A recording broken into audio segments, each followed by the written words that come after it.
god! Yo guys, what is up? Max for Diablo 4 video, and today we're going over Pit 100 plus Frozen Orb Sorc.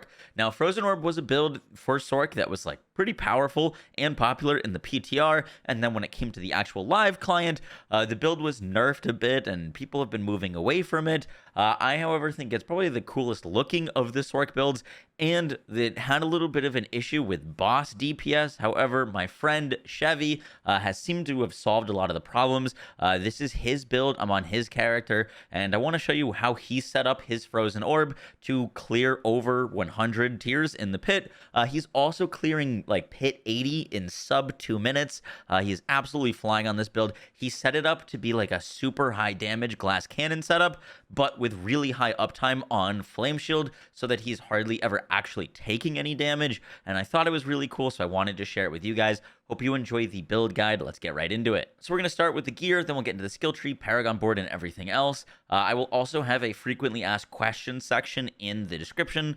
He streams this build live at twitch.tv/chevy. I will have a link down to his channel, and you can go and ask him any of those questions there, but he's answered a lot of them down below. So let's get into the gear. So for a quick overview of the build, if you've never seen a Frozen Orb Sorc, they really rely on this amulet that's new this season called the Fractured Winter Glass. This amulet reads that whenever we cast a Frozen Orb, we have a chance to spawn a random conjuration when they explode, and our conjurations have a chance to launch Frozen Orbs at nearby enemies.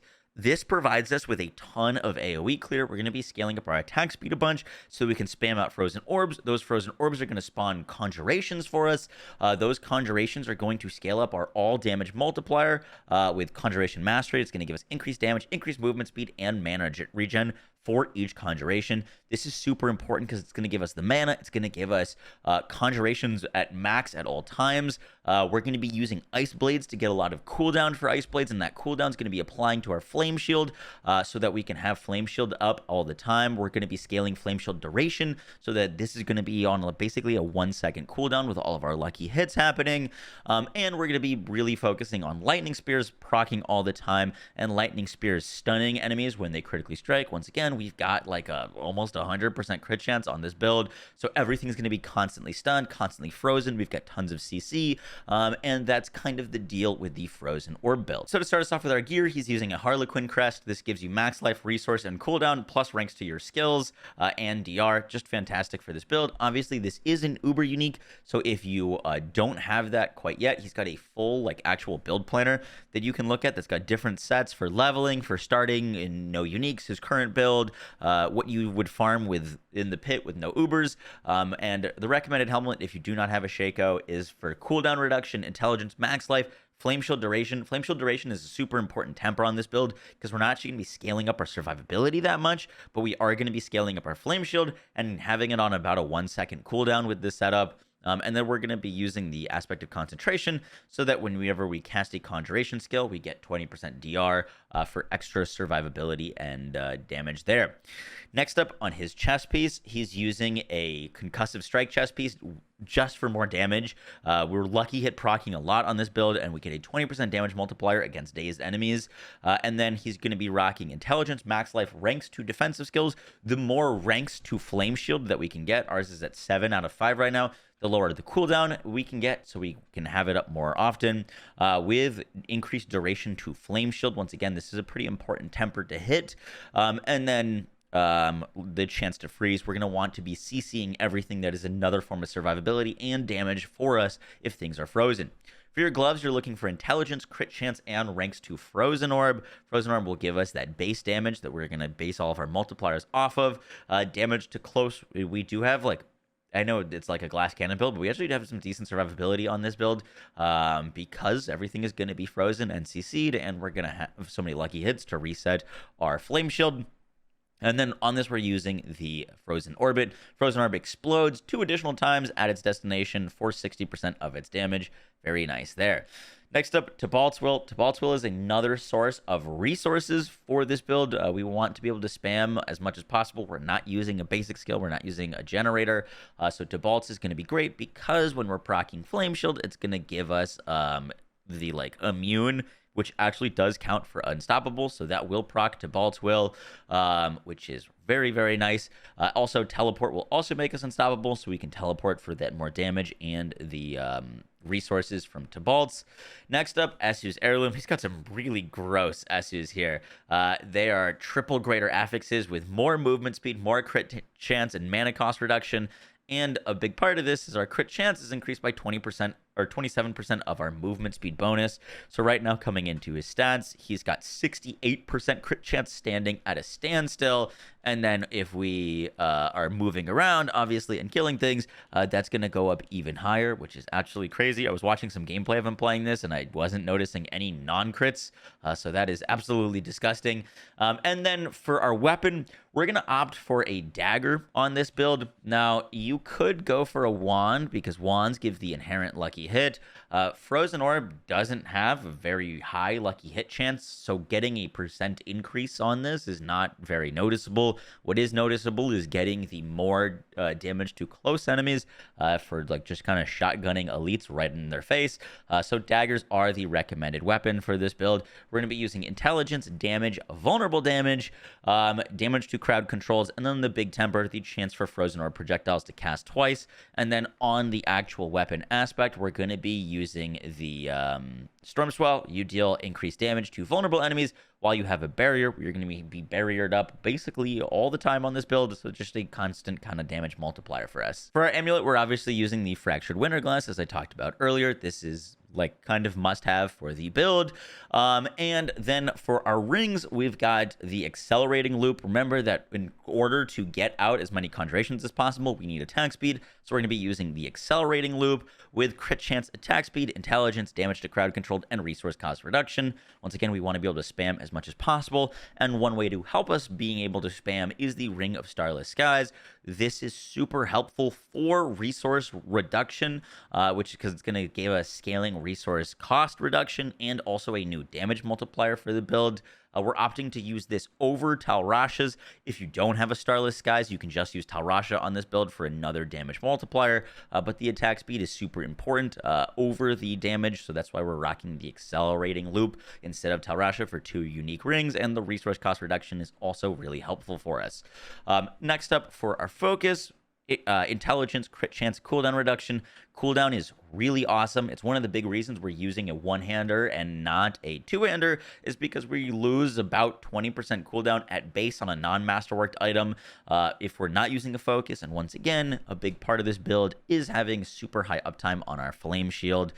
So we're also going to be grabbing cold damage and chance for Frozen Orb projectiles to cast twice with the aspect. While both bonuses from the Esu's Ferocity keep passive or active, our attack speed is increased by 50%. Once again, really want to be able to spam as much as possible, get those CCs, get those stuns, get those frozen orbs, get those conjurations proccing, and increase our overall damage. Next up for the skill trait, we're going to be using Firebolt. We want Firebolt for our enchants, which we'll talk about in a second, but we're just trying to get down to Frozen Orb.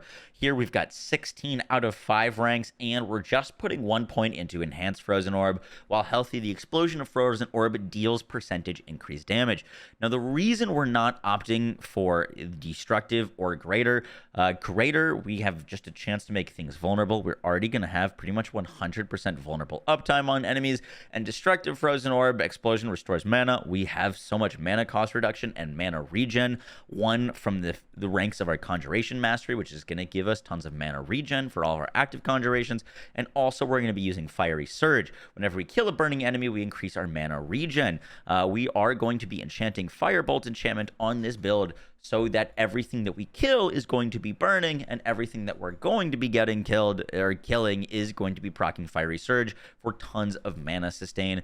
So neither of these are all that important, and we're being pretty careful with our points here. Next up, we're putting 1 point Devastation, but mainly trying to get down to Elemental Dominance. Our core skills deal increased damage when cast above 50 mana. If you watch any of the footage of this build, you'll see that our mana is never even getting close to running out, so this is just a really nice damage multiplier for us. Next up, Teleport, and then over to Shimmering Teleport for the DR, which is really nice. Glass Cannon, once again, we're not scaling much life on this build. We're not scaling much armor. We're just trying to deal as much damage as possible so we can push those pit tiers. And then Ice Armor here. gives us even more mana regen. And we're actually going to be going for Shimmering Ice Armor while Ice Armor is active. You reduce its cooldown by 1 second for every 50 mana we spend. We are going to be spamming. So this is really great for more Ice Armor uptime. Mystical Ice Armor is nice, but I think Shimmering is just a better setup on this build, and Chevy is opting for that as well. Then we're going for our Conjurations. Now, one of the options for Conjurations is using Summoned Hydras and specking 3 points here, so that when we are proccing Hydras, these Hydras proc burns, and then those burns will then basically get rid of the need for the Firebolt enchantment. And I talked to Chevy about this, and he really doesn't like that and thinks it's misleading people because, one, you have no control over the Hydras and what they're going to be burning.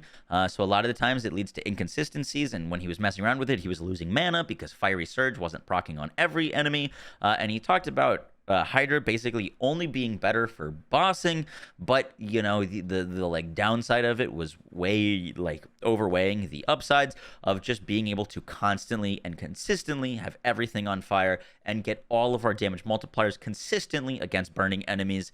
He said that it's felt way worse for mobbing, so we're not going to be using the Burning Hydra upgrade. We are going to be using Ice Blades and Lightning Spear, and then grab Mana Shield, spamming mana for DR and protection whenever we're using our cooldown, but just all the time we're going to keep up all of our barrier. We're not putting any points into any of these skills, but we are going to be grabbing Devouring Blaze. This has just been consistently a really disgusting multiplier for Sorcs. We deal increased crit strike damage against burning enemies, and if they're crowd controlled, this bonus is increased to 30% multiplier. Very nice there. And then we're coming in grabbing all of these cold passives. We've got Permafrost for more damage to elites, Icy Touch for more damage to vulnerable, Frigid Breeze, we have a chance to generate mana. We're going to be proccing hits all the time, so not as important to put 3 points here. And then Hoarfrost, increased damage to chilled and increased damage to frozen. This is basically going to be up all the time. We are going to be using Unstable Currents. Unstable Currents is really great because, one, it's going to give us more attack speed, and it's also going to allow us to get way more Lightning Spear spawning for more stuns on enemies, which is going to be great. And it's also, when we've got more Lightning Spears active, we're going to get more ranks of our Conjuration Mastery, so we can deal more damage there.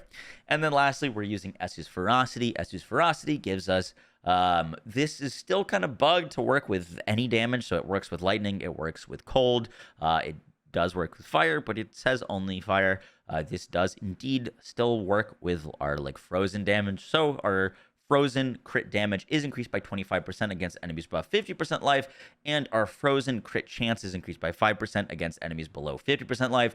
Criticals, kills that kill enemies or hit a boss, grant both bonuses for 3 seconds. And remember, when we get both bonuses of this, we are going to be getting that 50% attack speed increase. I briefly mentioned enchants, but Firebolt enchantment's really important in our Paragon board. We're going to be getting a lot of damage reduction from burning enemies and damage to burning enemies, as well as getting Devouring Blaze and Fiery Surge for the consistent mana procs. And then obviously the Frozen Orb enchantment. Whenever we cast a non-basic skill, we have a 30% chance to launch a Frozen Orb. This is just even more AoE spam for our Frozen Orbs. Next up for our Paragon board, our starting board, we're going to be putting Elementalist, which gives us the increased damage whenever we're dealing Fire, Cold, and Lightning, which stacks. We're going to be using all of those elements, and we get more non-fizz and more all-res. Next up, we're going to be going up to the Static Surge board, where we're going to grab Overwhelming and Incapacitate for 60% more damage to stunned enemies, and socketing the Conjurer Glyph, which gives our Conjurations more duration, and they're going to deal more damage. The Conjurations are going to be dealing a significant bit of our damage, but they're definitely not all of it, and more duration just helps them cast more Frozen Orbs. Then we're going to grab Exploit. Exploit's going to give us the more damage to vulnerable enemies and a stacking multiplier whenever we're damaging vulnerable enemies. Remember that our Lightning Spears, whenever they crit, are going to apply vulnerable guaranteed. Our Ice Blades can apply vulnerable. So with those basically being out all the time, we've got consistent sources of vulnerable, so we got consistent damage stacking with the Exploit Glyph. We're also going to grab Ruinous for the non-fizz and damage to elites. Then we're going to go up to the Burning Instincts board, where we're going to be socketing Flame Feeder. This is another reason the Firebolt enchantment is so great. We're going to get more increased damage to burning enemies, more damage to burning enemies, more damage reduction from burning enemies, grab some more damage reduction from elites, more damage to burning enemies, and then we're going to be working our way over and grabbing Cryomancy. Cryomancy gives us the cold damage, more chill application, and also Icefall. Our frost skills deal increased damage to vulnerable enemies, and it's doubled if they're frozen. Remember, we've got chance to freeze on basically all of our gear. Then we're going to be coming over to the Searing Heat board. We're not grabbing that legendary node, but we will be putting in Destruction. We are critting a ton on this build, so Destruction's fantastic. More crit damage and another crit multiplier for us. Ashes is going to give us more fire res, and then we're going to be working our way down lastly to the Frigid Fate board. We deal bonus damage to vulnerable enemies equal to 10% of the total amount of our bonus damage with cold, up to a maximum of 30, which we are capped at. So we're getting full multiplier there, and then we're going to be putting the Tactician glyph lastly, which gives us increased damage for 4 seconds after casting a defensive skill. This duration is increased by 4 seconds for each defensive skill not on your action bar. We're not going to be like fully setting this up to have 0 defensive skills. We do still need defensive skills on our bar for the utility and the like mana that they're going to provide, but we are going to be popping this fairly often with how often we're popping Flame Shield for its damage multipliers. Guys, that is going to do it for the video. I hope you enjoyed. If you're interested more in learning more about this build, check out the description where there's a FAQ for frequently asked questions that you can find more information on the build, and check out Chevy's Twitch channel. I hope you guys enjoyed the video. I will catch you all in the next one. Take care. Peace.